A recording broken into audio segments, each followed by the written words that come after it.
This is War Room Moments, the show that takes you around the world to share interviews with some of the most successful and most relevant people on the planet, hear their stories, and get the most important business lessons they have learned on their road to success, and get exclusive advice on how to implement their success into your life and business.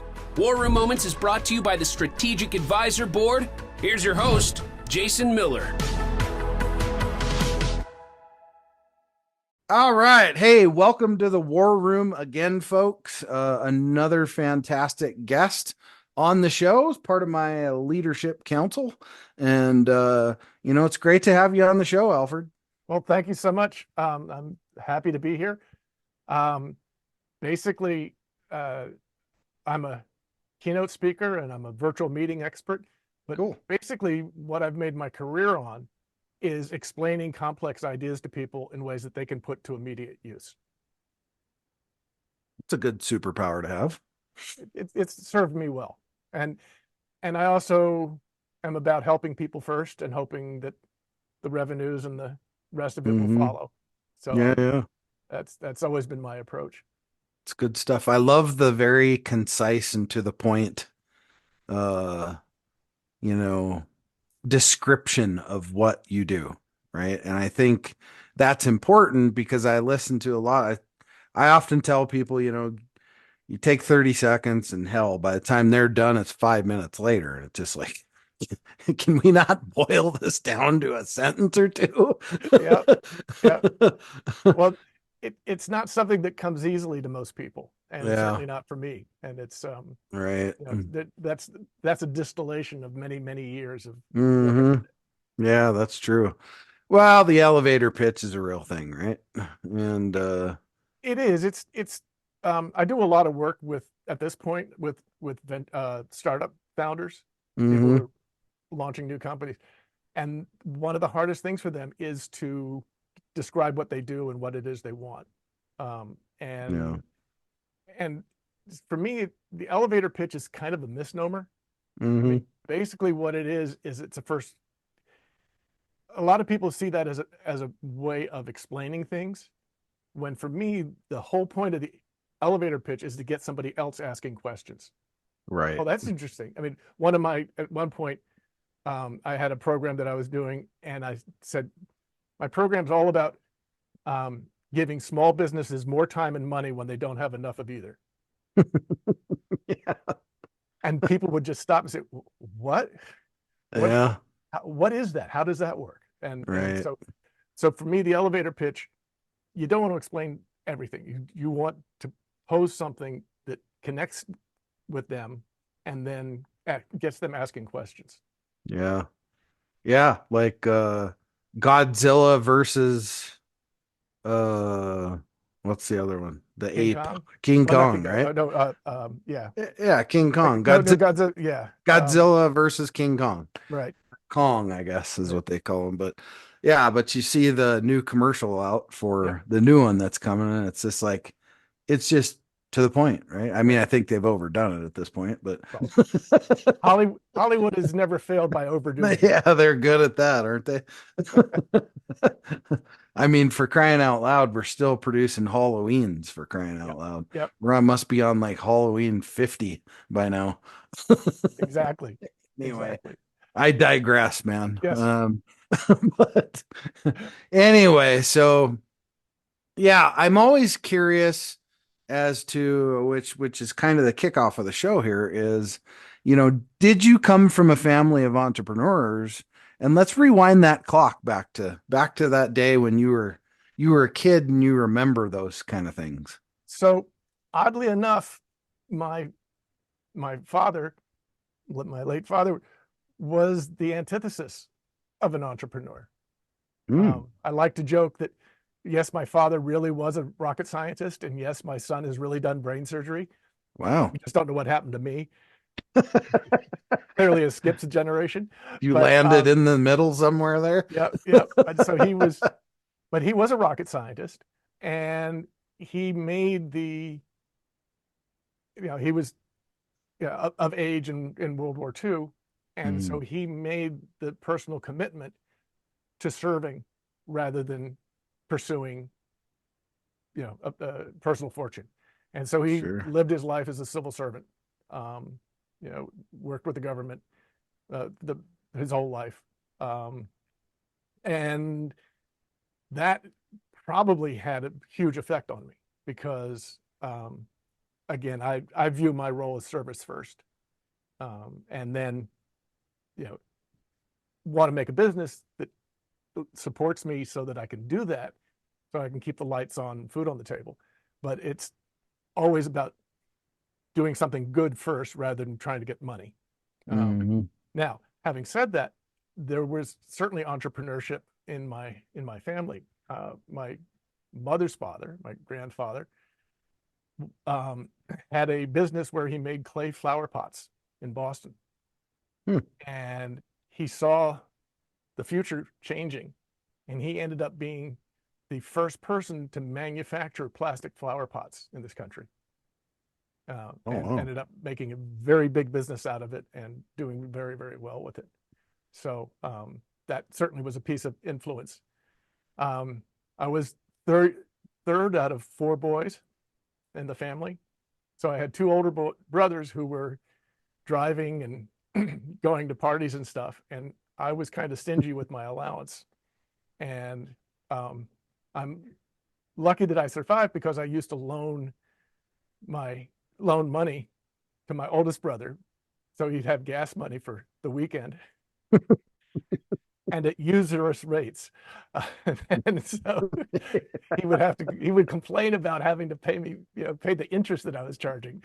But it was all above board. So I had an entrepreneurial streak from the start.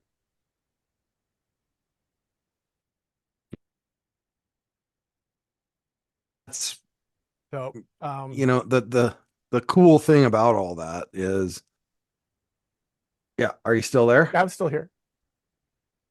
Yep. Oh, okay. No, I was just saying the really cool thing about all that is,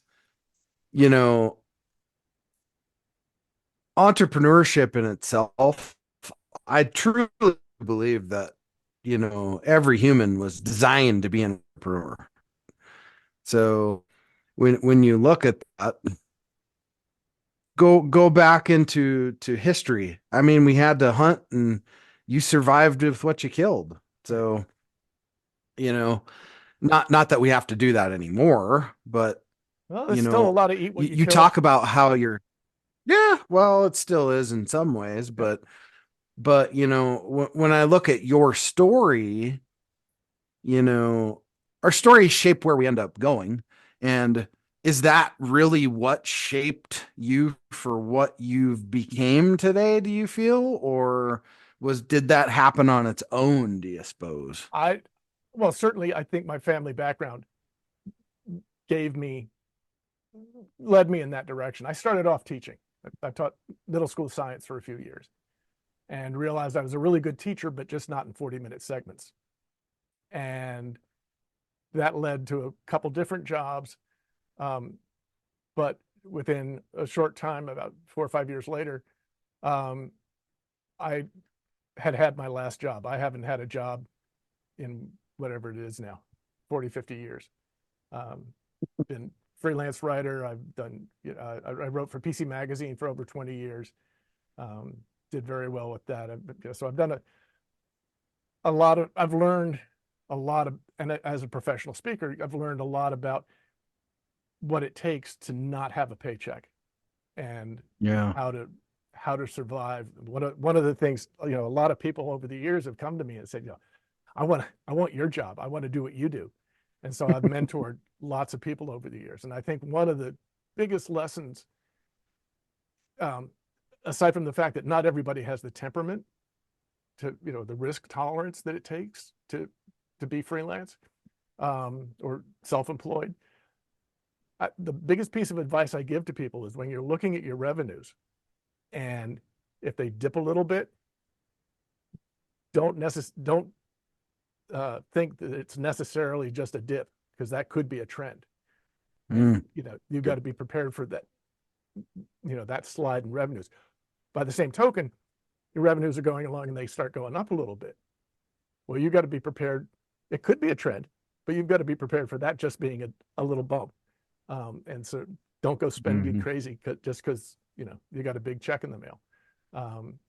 So I think that's not too high, not too low kind of mentality that is hard for a lot of people.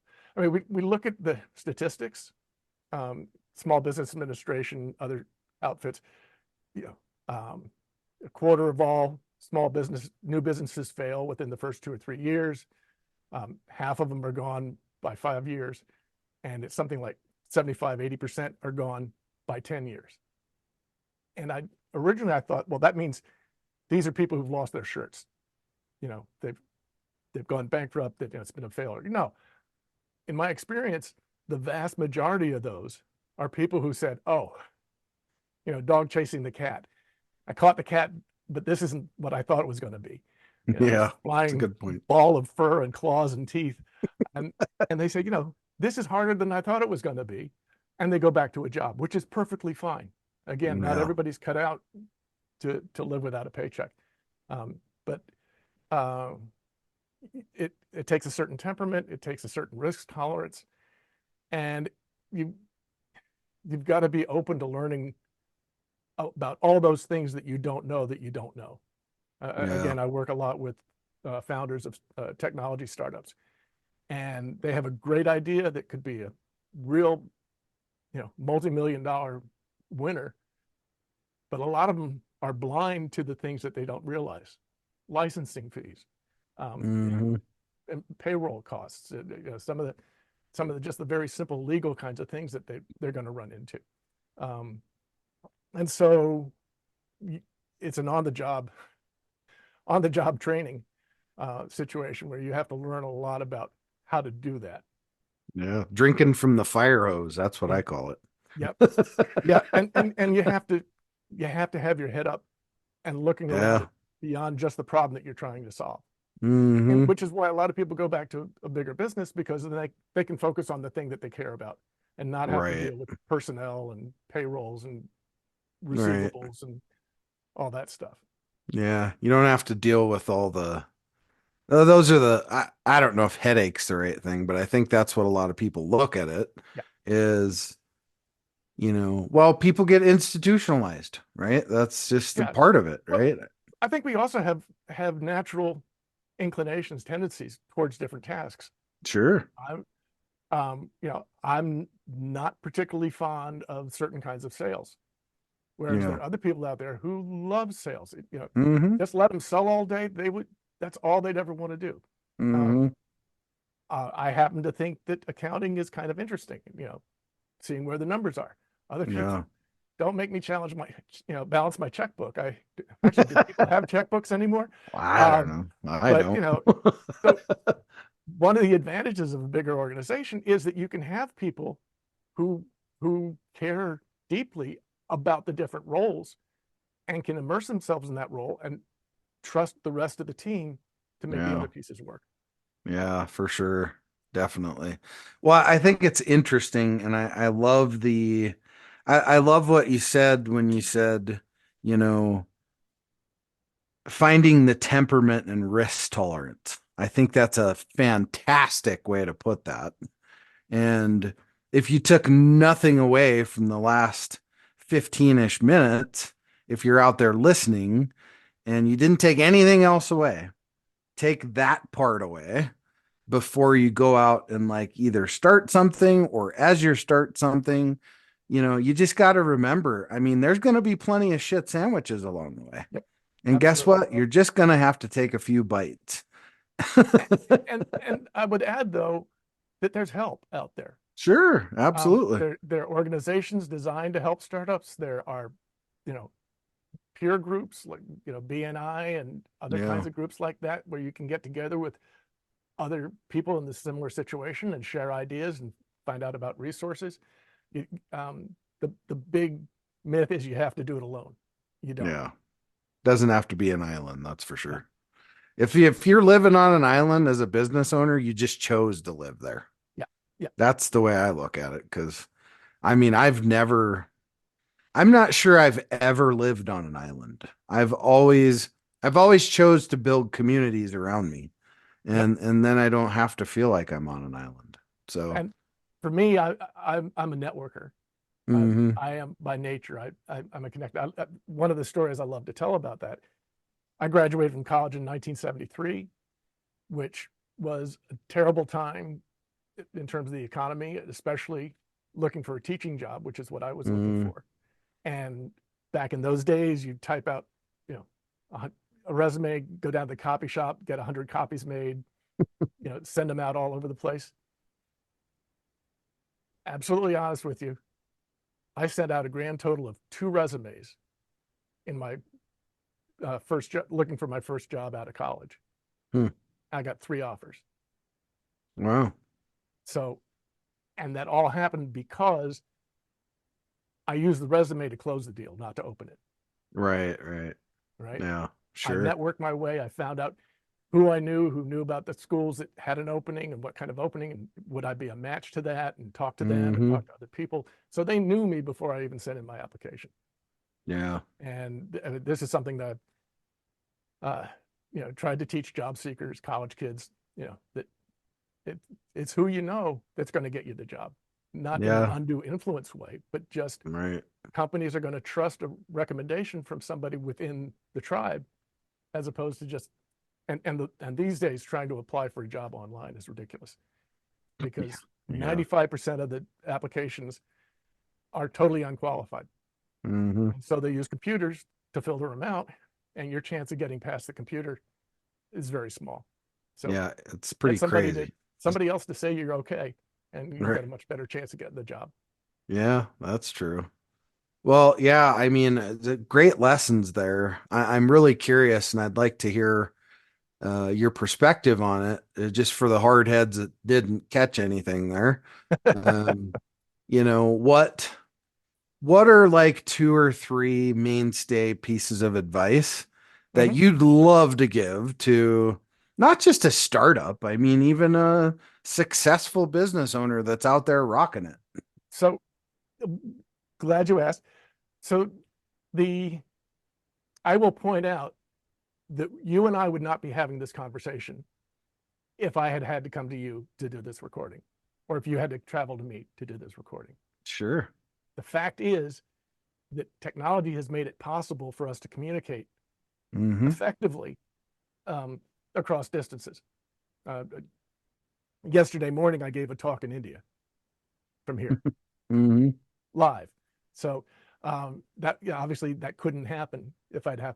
It'd be a whole lot different situation for me to travel to talk for an hour and a half. The fact is, Gartner, uh, the uh, the industry analysis group, they predicted that 75% of all business meetings will happen online this year. Believe it. Right. And I know for many entrepreneurs and people like us, it's probably a lot higher than 75%. Yeah. My big message to people is be as intentional about the impression that you make when you're on a video meeting or an online presentation as you would be if you were in a boardroom, hmm or if you were on stage. All right. I mean, you're the way you present yourself, just looking at you says a whole lot about what you do and what you're about and what your brand is. hmm So many people that I see, um, you show up and you know they're all got their face right up in the camera, and you know using a blurred background or some fake background or something like that, and it says nothing about their brand. It's not coherent with their messaging. And so Right. my my big message is, think about the impression that you make in in your Zoom meetings, in your online presentations. Especially important for the startup founders, because they're pitching, whether they get funding or not, as the lifeblood of their business. But hmm for all of us, it's something ridiculous, like $250 billion is what businesses spend in online meetings in terms of staff time, resources, and all that stuff. And it's a Right. big investment. And so are you actually getting the return on your time in these meetings that you could? What would Right. it be like if you made a better impression? if you had a more persuasive, more successful impression that you were making.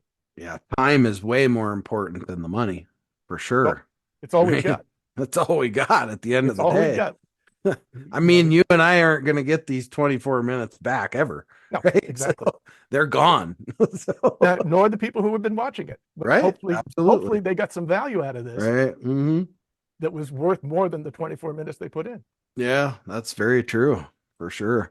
Well, hey, that's some great advice. And, how do you want people to reach out to you? I mean, I know we have a ton of startup founders that listen to this show. How do you want them to reach out to you? So the easiest thing to, if you've got a question, if you want to comment on something, you just want to reach out to me and say, hey, the easiest is Alfred at alfredpoor.com. Easy enough. Easy. I'm Alfred Poor everywhere. I'm Alfred Poor on LinkedIn, on Twitter, on Facebook. So you can reach me that way.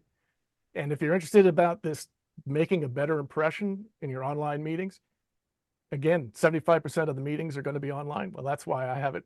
My website is the75%.com. Makes So sense. go there, see what it's about. Be happy to jump on a call with people to talk about how they could look better. Yeah, awesome. Well, just to kind of close the show out here, I love to ask this question, Alfred, and that is, if you could have invited anybody today to join us, dead or alive, from any point in time in history, who would you love to have here and why? Well, the two people who I would choose are Leonardo da Vinci and Ben Franklin. Good choice. Because in my mind, they are two of the last people who knew just about everything there was to know in their world. And unfortunately, I don't speak Italian, so I'll pick Franklin for my dinner companion. He was in publishing, he was in science, he was in politics, in foreign relations. The man really had what I aspire to as having a very broad and interconnected knowledge base. I mean, I have great respect for the people who know so much, so deep on a given topic. I mean, some of the stuff that's going on with astronomy these days, or quantum computing, blows me away. But I think there's also a role for people who understand the context, who can put those little, those very narrow band kinds of information, put them into a broader context to see how they're going to interact and make change across the board. So Franklin would be my choice. There you go. God, that's a great choice, man, for sure. We look back at a lot of those, I call them titans of their time, and it's amazing what they accomplished. Guess what? They didn't have Zoom. They didn't have cell phones. They didn't have, just didn't even have fax machines. Didn't have nothing, right? Yeah. Yet they still pioneered. Yeah. And that's an amazing thing. So to me, the whole human history, one of the things that sets us apart, I believe, is our ability to not just learn from others, but to learn from the history of others. So that, that standing on the shoulders of giants is true, because that accumulated knowledge, you're starting halfway down the track when you start your project, because somebody else has covered that other distance for you. You don't have to go all the way back to ground zero. And so, people who can then take the benefits of that accumulated knowledge and then build on that, I think those are the people who I admire the most. Yeah, no doubt. Well, awesome, Alfred. Hey, it was great having you on the show today. I always say we all have the same 168 hours a week. Thanks for stopping by for 29 minutes now, 29 minutes, and dropping some great value. And I hope the startup founders that are listening reach out to you for your expertise. And, thanks for being on the show. I will add that I'm sure you have seen this as well, but I have seen C-level executives from very big companies who have the same problem. But True. But my passion is for helping those who are trying to start out. Yeah, Happy to work with anybody. Yeah, For That's where sure. the passion lies. Awesome. All right. Well, thanks again, my friend. And we'll see you in the group, I guess. Huh? Yes, absolutely. Thanks so much. All right. Cheers, my friend. Bye-bye. Thanks for listening to War Room Moments with your host, Jason Miller. Please leave your feedback and visit strategicadvisorboard.com to get the latest and greatest business advisement on the planet. Follow us on social media for updates, and we'll see you on the next episode.